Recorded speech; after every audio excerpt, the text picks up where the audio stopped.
Happy Friday, Internet, and welcome to the inaugural edition of This Week in the Internet by Chitika Insights. I'm Daniel Ruby, Research Director and Editor-in-Chief of Chitika Insights. And I'm Lauren Pespiza. Today is February 25, 2011, and this is what happened to the Internet this week. Google announced that their popular browser, Chrome, is now implementing extensions to their Omnibox search bar.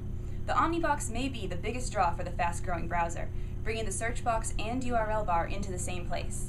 Our own Joe Regan reported that across the Chitika ad network, more than half of all searches from Chrome come from the Omnibox.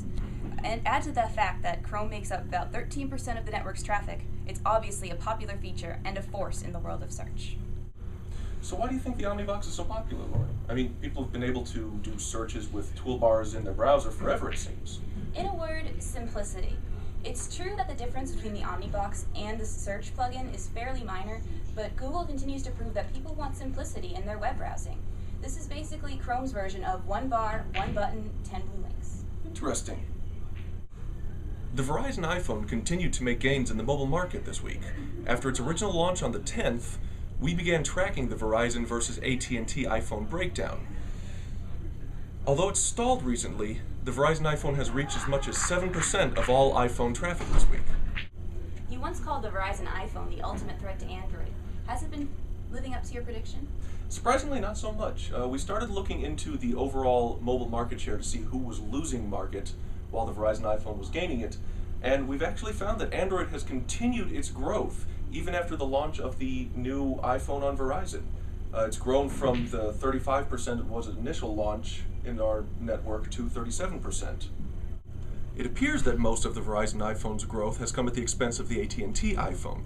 I looked at the overall market share minus the Verizon iPhone to see what at&t was doing over that time, and it actually lost 2% of the overall market, down to 40% of all of our mobile traffic.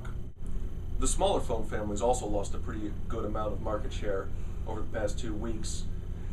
Hewlett-Packard's WebOS, the BlackBerry operating system, and Microsoft's Windows Phone 7 all lost a significant amount of market share since the Verizon iPhone launch.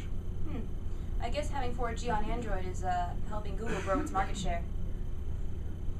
The last thing we'll be talking about today is a great tool that web publishers should be using and need to know about. Blekko is a fairly new search engine, started in 2007 and opened up to the public last November. It's not taking up much of the search market, outused nearly 100 to 1 by Ask.com, but it's becoming an incredibly valuable tool for publishers and anyone in the SEO industry.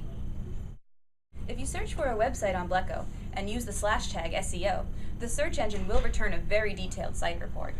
In addition to a simple host rank, the report also includes information on a site's inbound links, technical details like how long the page takes to load, a list of pages Blekko has indexed on the site, and a duplicate content report. The duplicate content report may be the most interesting and potentially useful part of this tool. By searching it, you can find out what other websites around the internet are running the exact same content that you are.